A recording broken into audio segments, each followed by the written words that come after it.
Everyone. All right, so good afternoon. My name is Kelly Sharp. I'm the director of Medical Humanities Center. It's super excited to have you all here today. I encourage everyone to turn on your camera if you want, just to make it more an inviting environment for Ina. And so I just want to give you a little bit, we're so grateful to have you here today, Ina. Just want to give you a little bit of a background. So Ina Kem is a PhD candidate in the Department of Anthropology here at UCI.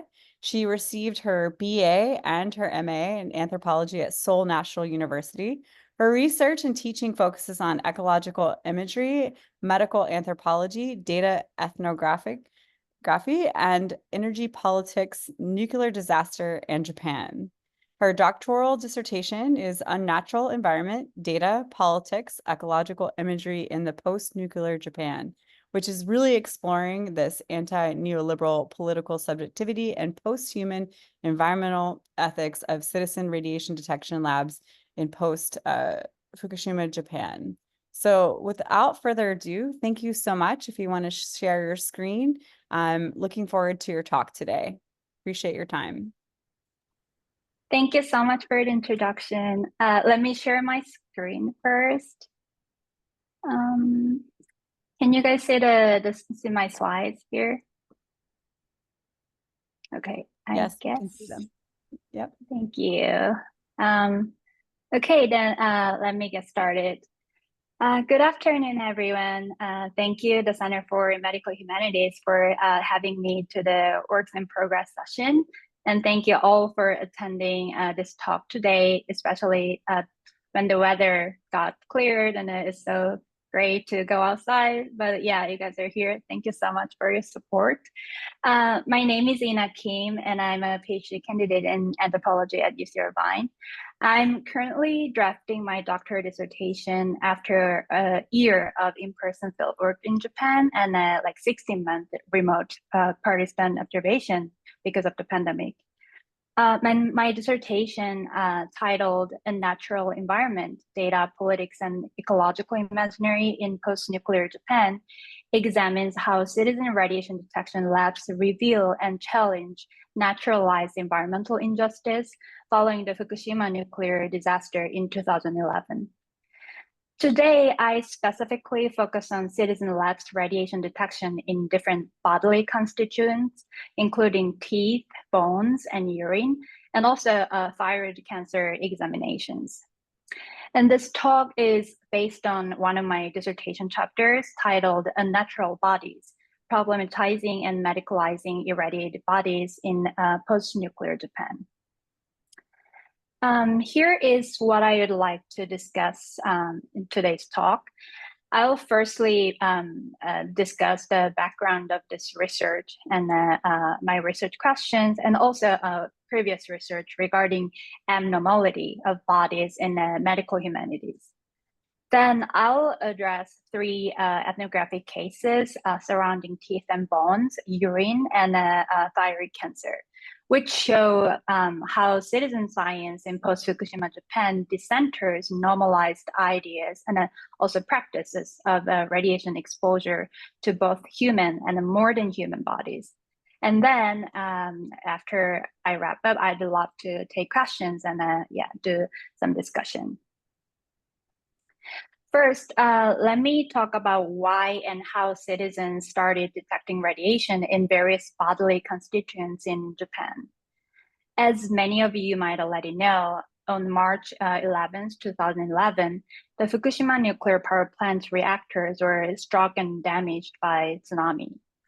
The power plant was not able to sufficiently cool reactors, and the power plant escaped 538 petabecquerels of radioactive materials into the environment, including soil, water, air, and eventually to human and non-human bodies. So more than 100 citizen radiation detection labs have been established since then. Citizens couldn't entirely rely on the data that the government provided because they thought the government's data was not sufficient and sometimes even untrustworthy. And one of the biggest reasons why citizen labs do not trust the government's data is because the government's safety standard of radioactivity concentration in food is not strict enough. The long-term effects of low-level radiation on bodies are still very controversial. In the case of the Chernobyl disaster, the numbers of thyroid cancer patients started rising like 10 years after the disaster. I'll discuss more of Fukushima's thyroid cancer rates later in this talk, but whether the disaster affected rising rates of thyroid cancer cases in Fukushima is still controversial. Anyway, while no one can be sure of the effects of long-term, low-level radiation exposure to bodies, citizens can't rely on the monolithic source of the nation state, especially when the government and the Conservative Party, LDP, says everything is under control without sufficient or a not, reliable scientific evidence. Also, even if what the government said turns out to be right, the government safety system has many loopholes. For example, the foods that are circulated in auction sites like flea markets and marketplaces have not been regulated. And citizen labs found that many foods, including mushroom, wild vegetables, and fish circulated in this kind of markets exceeded government standards. What is more problematic is that citizen labs also found that many food products with more radioactive concentrations than the government standards are also circulated in regular markets, such as grocery stores. Citizens assume that the radiation detection devices that the central government uses do not function well, and the government randomly samples the food products for radiation detection. In either way, citizens can't entirely rely on the safety system of the nation state. Another reason why citizens establish their own labs and then conduct radiation detection labs tests is because radiation detection data of the nation state focuses primarily on food. The central government provides very limited data on radiation levels of soil that needs to be decontaminated, which means it's the soil samples with high level radiation. Some local governments provide soil data as well, but these are also limited. Since citizens wanted to better understand the holistic aspects of the radioactive environment in Japan, they started detecting radiation in various samples, including soil, water, air, plants, as well as bodily constituents, which I'd like to focus on in today's talk. Let me get back to that later. However, among more than 100 citizen labs that were established following the Fukushima disaster, only more than 30 citizen labs have been surviving thus far. One of the reasons why a lot of citizen labs shut down is because of financial challenges. Most of the citizen labs are operated with a pure crowdfunding. Some citizen labs have applied for grants of environmentalist NGOs or consumers cooperatives, but this is a very small portion of their overall funding. Even though citizen radiation detection activities become social phenomena after the disaster, the public has lost interest in radiation contamination, especially after the pandemic, and the government also pushes their recovery policy and then prioritize it for the damaged areas. So these labs are located across Japan, not only in Fukushima or affected areas. Actually, there are a lot more citizen labs in Tokyo and the metropolitan area than Fukushima, where the disaster occurred. So here is a map of citizen radiation detection labs on your right. I marked the labs I visited with yellow stars and the ones I haven't been yet with blue thing. While I was conducting my field research in Japan, I regularly visited 3 labs in Tokyo for 9 months and 1 lab in Fukushima for 3 months on a daily basis. Other than these four labs, I paid one or multiple time visits to 16 labs across Japan, including Hokkaido, Gifu, and West Japan. And I observed various practices at the labs, including data design, collection, process, use, distribution, modification, and archive. I also attended and participated in various social events, including study sessions, meetings, lectures, public film screenings, as well as protests and public hearings. I also interviewed 74 individuals, including the lab members, like traditional scientists, engineers, activists, lawyers, physicians, farmers, and fisher folks. One of the major findings of my doctoral research is that the activities of citizen labs are inseparable from anti-neoliberal political subjectivities. Previous research on citizen radiation detection labs have illustrated their activities as apolitical or non-political in a politically conservative way.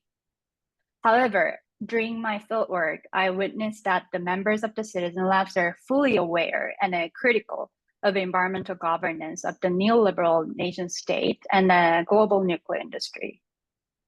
Through their radiation detection data, the lab members not only investigate the radioactive environment, but also archive and challenge the evidence of neoliberal environmental governance of the nation state. Just a few citizen labs examine bodily constituents or monitor thyroid cancer, since these processes are very complicated and also costly. And also they require a lot of expertise and skills. There were at least 2 citizen labs that measure radiation levels in bones and teeth, and 3 labs detecting radiation in urine, and then 1 lab that has their own facilities and a staff to examine thyroid cancer in Japan. In this talk, I'd like to discuss how different ways of radiation detection or thyroid monitoring suggest and provide alternative care after a nuclear disaster. Through the research, I asked 3 questions here. First, I ask why citizens still maintain their radiation detection activities even 13 years after the disaster. The nuclear disaster has been gradually forgotten by the public, government, and a global society. And the citizen labs are undergoing different kind of challenges, including financial challenges, and being also understaffed accordingly. Yet, the remaining labs are more actively detecting radiation in various samples, including bodily constituents. Second, I'm trying to answer the question of what is a new normal of bodies after a nuclear disaster.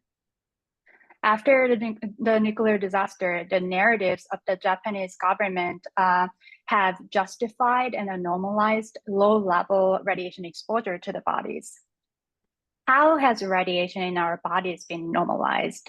And how have citizen labs challenged the naturalization of radiation exposure? Lastly, this project asks, what are the alternative healthcare systems when the nation state does not provide a sufficient or reliable healthcare for irradiated bodies?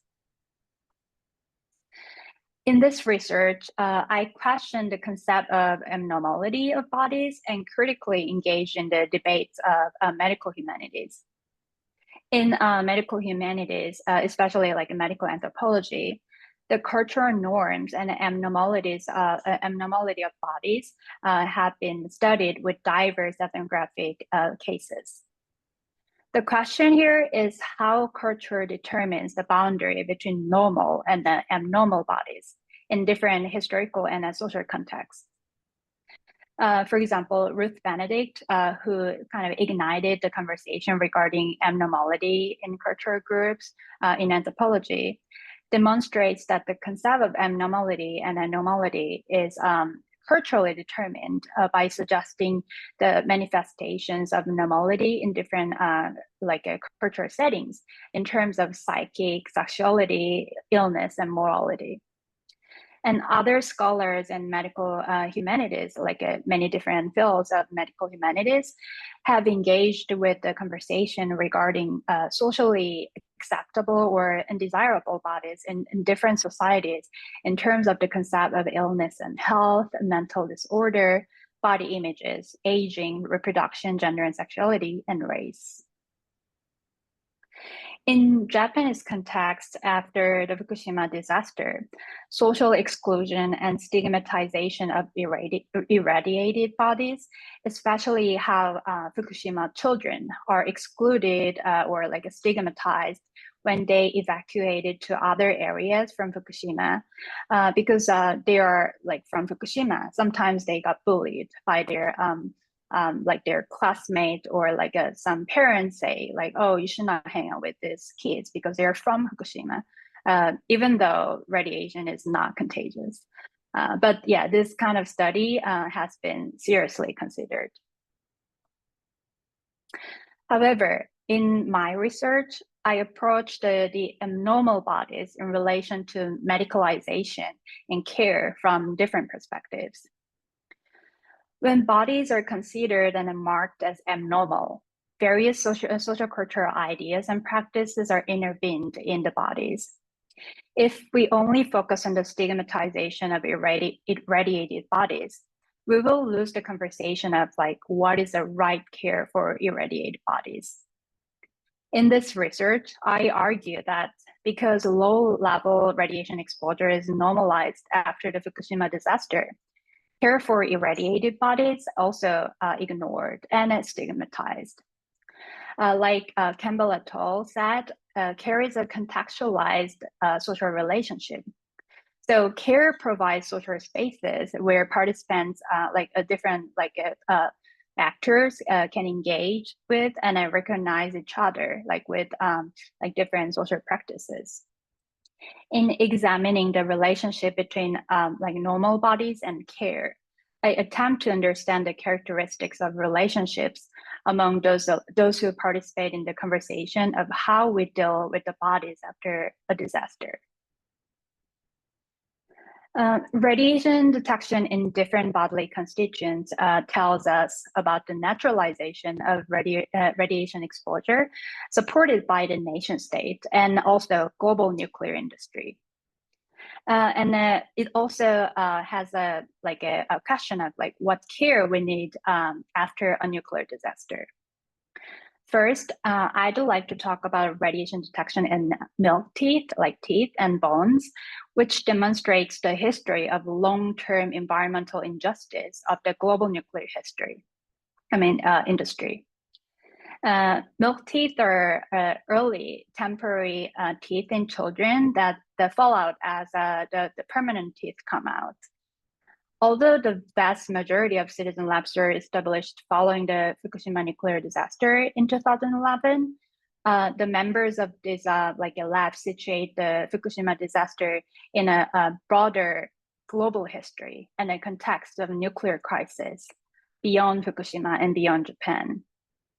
Since the temporality and spatiality of nuclear damage is not confined to those of the Fukushima disaster for them, the labs recognize the normality of an irradiated body has been built up beyond Fukushima and Japan. To understand radiation detection in milk, teeth, and bones, we also need to know about strontium-90, which is a type of radionuclides. In post-Fukushima Japan, this strontium-90 has drawn less attention than other radionuclides, including like cesium and iodine, which you might have heard. It's partly because strontium-90 is much more difficult and complicated to detect than cesium and iodine. The Japanese government does not provide much data of strontium-90 levels in the environment or food. However, this radionuclide, strontium-90, still is one of the main radionuclides that escaped from the nuclear power plants and was spread in the atmosphere. So strontium has a 29-year half-life, which is as long as cesium, like a 137, of which the half-life is approximately 30 years. While a long half-life of cesium has been foregrounded to stress the difficulty of the recovery of the environment in Fukushima, that of strontium-90 has been rarely discussed or simply included and generalized in a broader category of radiation. But these are different. However, strontium-90 can also cause leukemia and cancers by damaging the genetic materials in cells. Because strontium-90 has similar chemical traits with calcium, it accumulates in bones and teeth and causes high radiotoxicity. So due to the complexity of strontium detection test procedures, only a couple citizen laboratories have conducted strontium detection tests. So for example, one lab in Gifu, which is approximately 370 miles away from the Fukushima Daiichi nuclear power plant, specializes only in strontium detection in milk teeth and bones.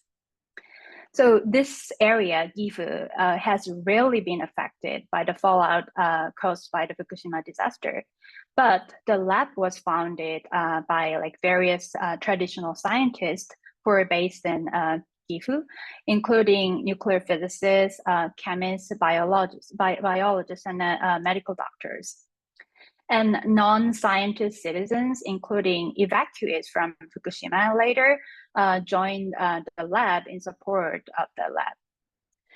And since most of the founder scientists did not major in radiation detection, they learned the skills and the processes of a strontium-90 detection test from scratch, from a research institute in Basel, Switzerland, which have conducted strontium-90 detection in milk teeth and other things since the 1950s.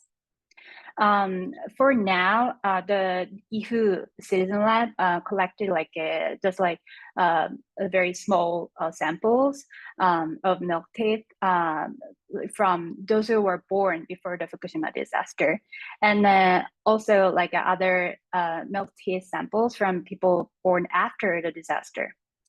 So even though the sample size is pretty small and the lab has not collected many milk teeth samples from the affected areas, enough to produce meaningful data so far, the milk teeth, those who were born after the disaster, contain slightly more strontium-90 than the milk teeth before the disaster. And as you might be curious, bones are highly difficult to collect as radiation detection samples. So the majority of bone samples are from non-human animals, including fish, wild boars, deer, and dogs so far.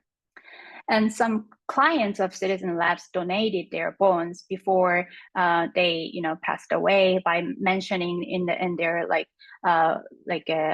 testaments about, in support of citizen radiation detection activities. And one of the founders of the Gifu lab also donated his bones to uphold the lab's activities even after his demise. Due to an exceptionally small sample size of bone sample, strontium-90 detection tests in bones do not provide scientifically meaningful data for a larger population. However, radiation detection in bones manifests individuals' absorption and a loss of radiation for their entire life. Each research shows how individuals have been forcefully part of the nuclear world by being influenced by different nuclear disasters. So by looking into the composition of different radionuclides in bones and teeth, you can find a nuclear crisis by which your body has been affected. So for example, if your body only or mostly has strontium-90, there is a high possibility that the body is contaminated by radiation caused by nuclear tests back in the 1950s and 60s. However, if your bones or teeth have both cesium-137 and strontium-90, it means your body is affected by the Fukushima nuclear disaster. So citizen labs found that bone samples donated by people who lived far from Fukushima and rarely happened to the northeastern areas in Japan where Fukushima is, had strontium-90, but like cesium-137 was not detected. However, these findings have been rarely discussed in Japan after the disaster. Next, I'd like to introduce another ethnographic case of radiation detection in urine. It is the most common way among citizens to examine their physical conditions in terms of radiation exposure following the disaster. However, this method has not been institutionalized or embraced in the healthcare of the nation state. A citizen lab in Tokyo I worked at and a participant observed specializes in radiation detection tests in urine and is also affiliated with another citizen lab in Fukushima to test the samples of Fukushima residents. When clients request for radiation detection tests in their urine samples, they need to fill in this kind of like surveys with respect to their everyday life. Clients are asked where the rice and vegetables they usually eat are produced, how they prepare their family members' lunch boxes, for example, and like what kind of water they drink and how often they eat out. They also write about like whether they dry their laundry and a blanket indoors or outdoors, because drying blankets outdoors is a kind of like a cultural custom in Japan. While the survey provides statistical data regarding the relationship between certain practices in everyday life and radiation levels in urine, individuals also reflect on how the environment regarding air, water, and the food affects their bodily conditions through various aspects of daily life. If cesium is detected in a client's urine samples above a detection limit, they can consult with the doctor who are affiliated with the citizen labs in Fukushima. And doctors suggest some kind of alterations in the client's lifestyle, such as changing to like different rice or different water, like drying laundry indoors instead of outdoors, or like not going to certain like parks that are known to be highly irradiated. After a certain period, clients take another radiation detection test and see if there is any improvement in their bodily conditions. And citizens have attempted to constitute legal advocacy with radiation level data of urine samples.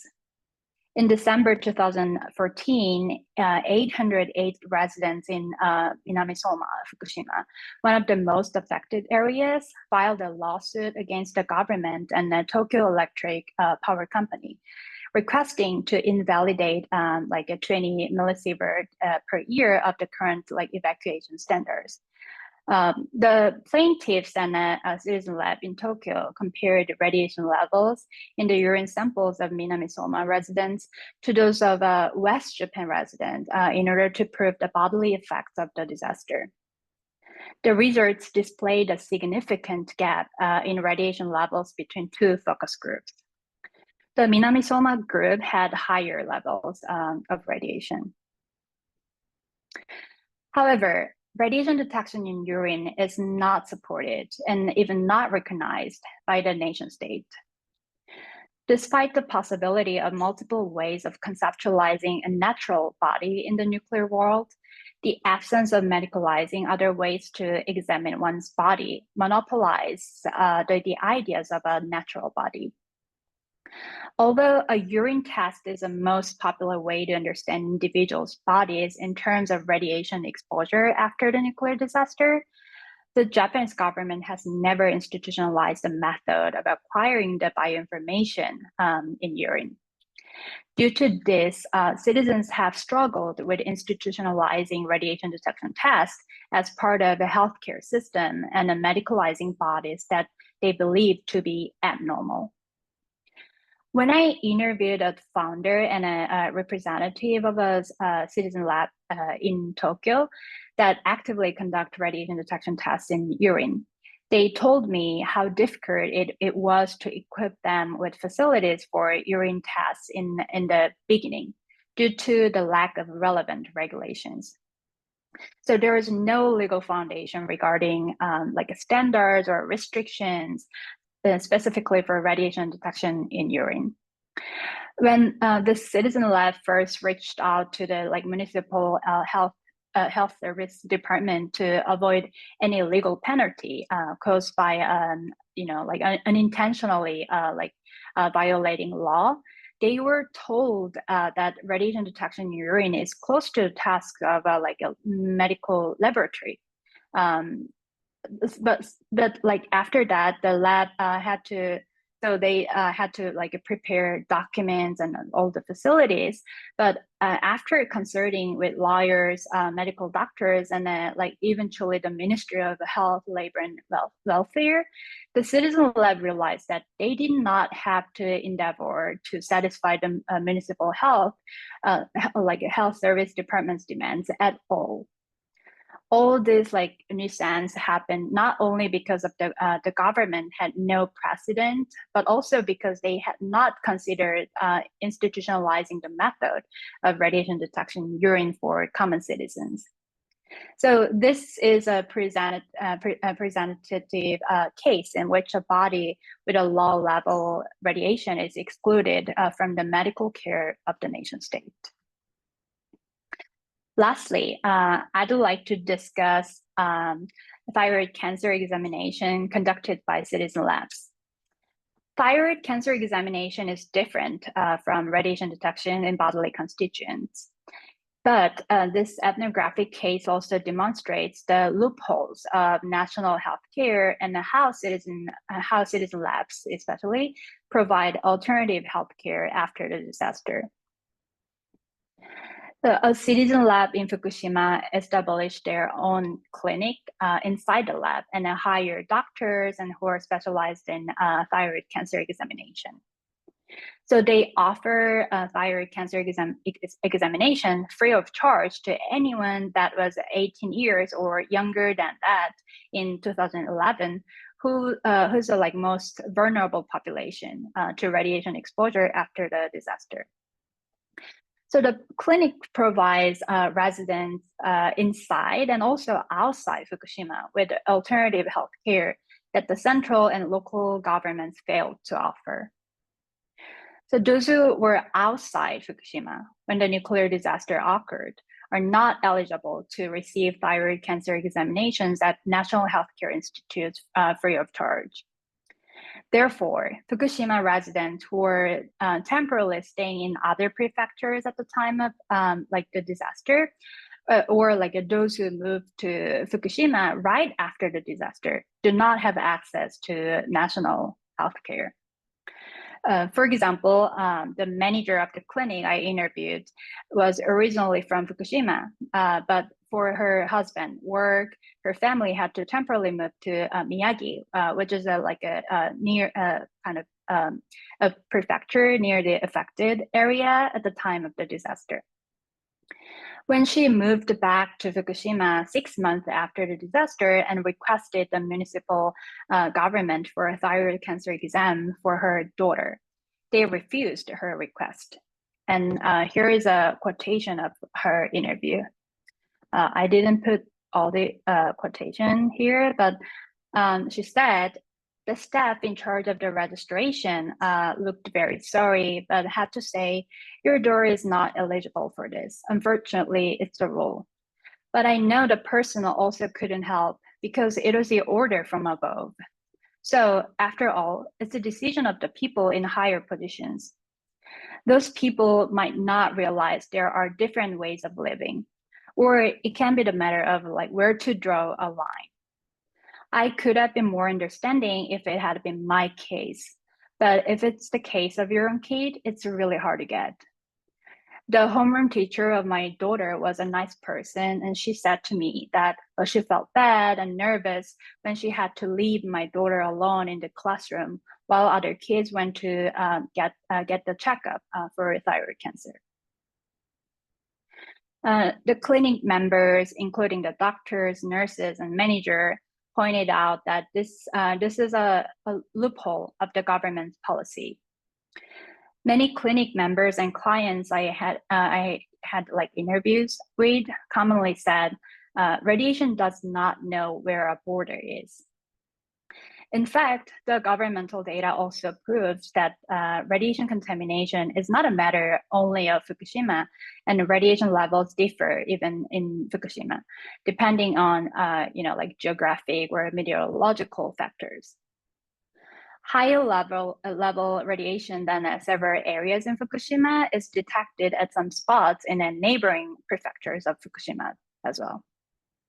Thus, the clinic decided to offer thyroid cancer examination free of charge to anyone that is 18 years or younger in 2011, regardless of where these people were at the time of the disaster.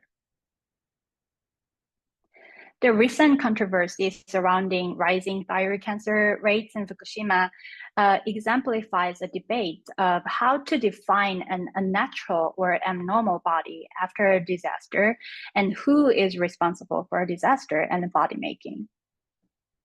Since the disaster occurred, the Fukushima prefecture government has carried out the prefecture residents' health examination to examine thyroid. Since the first examination that monitored approximately 300,000 residents in Fukushima, the government has carried out 5 examinations since 2011. The rate of new cases of thyroid cancer in Japan was like 8 out of 100,000 people in 2010, which is before the disaster. Compared to this, the data shows that the thyroid cancer rates have considerably increased in Fukushima after the disaster. However, the government denied the causality between the radiation exposure caused by the disaster and rising thyroid cancer rates. They argue that this tendency changed due to the introduction of high-functioning ultrasound technology for thyroid examination. Additionally, the government and some scientists point out that the rates escalated because of excessive examinations, which means that more people who did not have symptoms were unnecessarily examined than usual. Without the nuclear disaster, normally only people who have symptoms and therefore suspect having the disease would receive an examination, not people without symptoms. Because of this, the government discourages Fukushima residents from taking medical examination for thyroid cancer by suggesting the downsides of receiving medical examination for thyroid. So thyroid cancer examinations implemented by the Fukushima government and their interpretation of the result afterwards demonstrate the biopolitics that redefines a normal body after a nuclear disaster. According to the government, those who were diagnosed with thyroid cancer but did not show any symptoms were not supposed to be included in the statistics. However, like other medical doctors who rebut the government's discouragement to take thyroid examinations argue that discovering cancer in the early stage raises the success rate for medical treatment, which is beneficial for individuals. And early findings of cancer also reduce extra efforts and cost for treatment, like a daily hormone therapy, something like that. And scientists and anti-nuclear activists also pointed out that the logical loopholes the logical loopholes of the excessive examination hypothesis. Since only the patients with 10 millimeter tumors were examined more precisely with high performance devices, the government's argument regarding the introduction of a high functioning technology was not the case of most examinees. In this way, the official announcement regarding the result of collective examinations separates the body influenced by the nuclear disaster from the body influenced by other factors. Accordingly, the latter body is not eligible to receive any compensation from the nation state. So on January 19th, 2022, 6 youths from Fukushima filed a lawsuit against Tokyo Electric Power Company and the central government over their thyroid cancer due to radiation exposure from the Fukushima disaster. This was the first legal action of thyroid cancer patients who were from Fukushima after the disaster. All of them were underage when the disaster occurred. A plaintiff lamented that they could not think about a bright future like having a family or getting a job even after having surgery twice, since the symptoms kept recurring. Constant hormone therapy was a big burden to them as well. However, the government and TEPCO refused to admit the causality between the disaster and their thyroid cancer. In this way, thyroid cancer monitoring and the interpretation of data from the examination after the Fukushima disaster questions whose bodies are included or excluded with regards to the responsibility of the nation state for a nuclear disaster. So I'd like to wrap up my presentation with a conclusion. In exploring ethnographic cases of citizen radiation detection labs, I argue that the bodies with low-level radiation are naturalized, not only after the Fukushima nuclear disaster, but throughout the history of the nuclear world. Medical and environmental injustice that citizens have faced in the nuclear world is supported by the idea that all our bodies have radiation to some extent. But sometimes radioactive concentration of natural and artificial radiation becomes vague in the calculation of this like a safe amount of radiation exposure. However, we are still unsure of the long-term effects of radiation exposure to humans and more than human bodies. This is why citizen labs are striving to provide alternative care for bodies in post-nuclear Japan by challenging the monolithic ideas with respect to natural bodies of the nation state and global nuclear industry. Thank you so much for listening, and I'd like to take some questions.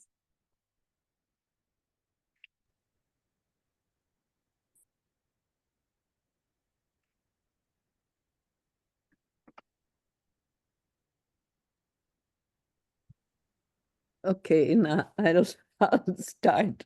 I wanted to ask you whether there's any collaboration between the citizen labs and local doctors, even perhaps doctors who work for the government.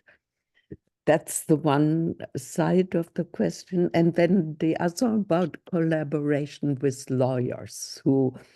Is there a network of support that includes legal support, legal advice, and extra care with doctors? And have you interviewed people? If you could say a few things about that. Yeah, thank you so much for the questions. And also thank you for coming here for my talk today. So the answer is yes for both of the collaboration with doctors and lawyers. So there are like medical doctors who has been like environmentalists or like activists, but there are like other doctors who realize that we need to take action for this. So there are like a various kinds of like doctors, medical doctors who are collaborating with citizen labs. And the clinic, which one citizen lab in Fukushima has in their lab, is one of the example of that, collaboration. So there are like a list of like a bunch of doctors when you go to the website of the clinic, and then these are the doctors who are like willing to, or like who are actually like actively participating in this collaboration.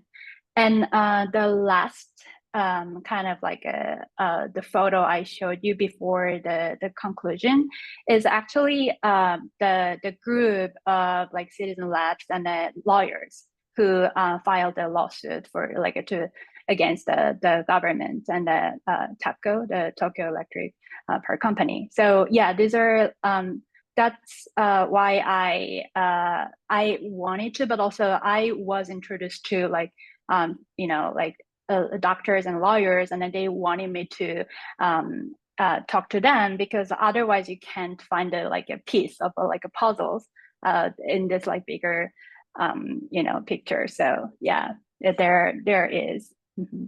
Okay, thanks. Yeah, thank you so much. Any other questions?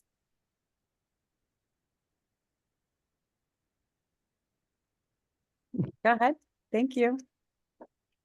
Hi, Ina. Thank you so much for this really interesting talk. I don't know if you mentioned earlier, and maybe I didn't listen careful enough, but I'm just wondering how closely related this governance is with the socioeconomic status of these people in Fukushima, if that has any impact on the government's lack of care for the residents who are returning to Fukushima and had experienced the tragedy.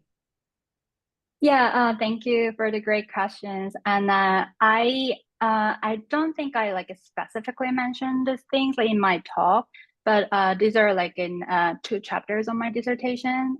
One is like about political subjectivities of these people, and another one is like a more like post-human kind of engagement.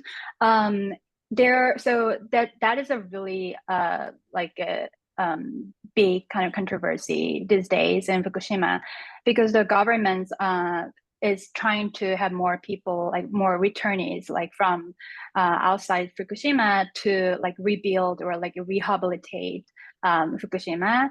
And then actually that kind of like action or the policy was escalated after the Summer Olympics, because they wanted to show like the global society that we're doing very great. So they are definitely like convincing people, like a former resident. But the thing is like they some of them go back because of like various reasons, not only because of like not only because they believe in this like a scientific data or like evidence of the government, but it's because they're that's where they are from. It's where their hometown is, like where their family is, like where their work is. But also it's there are like plenty of other former Fukushima residents who are hesitant to go back. So it's like a divided, and it's still like a controversy. And I think all of these things is because like we still don't know what's the long-term effect of there's like radiation exposure. Yeah, thank you so much. Any other questions? Well, I have one more. How about measuring the current release of radioactive water into the oceans and environments? Because that is also something that is systematically covered up, and there's conclusive evidence that they are doing this. That's another really great like a debate, kind of like a theme these days. So these days, like the water from the like because of this, the government decided to discharge radioactive water, like treated, quote unquote, treated radioactive water to the ocean. that's another aspect of like a water pollution. But so that has like a kind of different kind of like problem, because even if they process these water, there is one radionuclide which is called tritium still remains in the water, and then also that like the effects of tritium is still controversial. So there are a lot of problems surrounding these issues, because like it goes like this water goes to all these like Pacific islands and the Pacific oceans, and then the government, Japanese government, ignored all this like like opinions of other societies. So that is another problem. But also I would say the water inside Fukushima, like fresh water, like in the river, like lakes, that is another side of the problem. And then that one is more problematic because it has all different kinds of radionuclears, nuclides, like besides tritium, like cesium and everything, strontium. And do the citizen labs make an effort to measure those also? Yeah. So for the ocean water, the seawater, they actually have been collecting the background data like before the nuclear power plants release the water. So they have been making this like a background data, and now because the policy just started, they're like collecting the data following the governmental policy. Yeah. Okay, thanks. Ina, thank you so much. Really appreciate your time. Any time for one more question? Any other questions? All right. Well, thank you so much, everyone, for joining us in the medical humanities. We're so grateful to hear this really impactful work and look forward to seeing your defense at some point. So thank you. Appreciate your time and appreciate everyone's time on the Zoom virtual space, and look forward to seeing you all in person sometime soon. So thank you very much, and hope everyone has a fantastic day. Thank you so much, everyone. Bye. You know, Bye.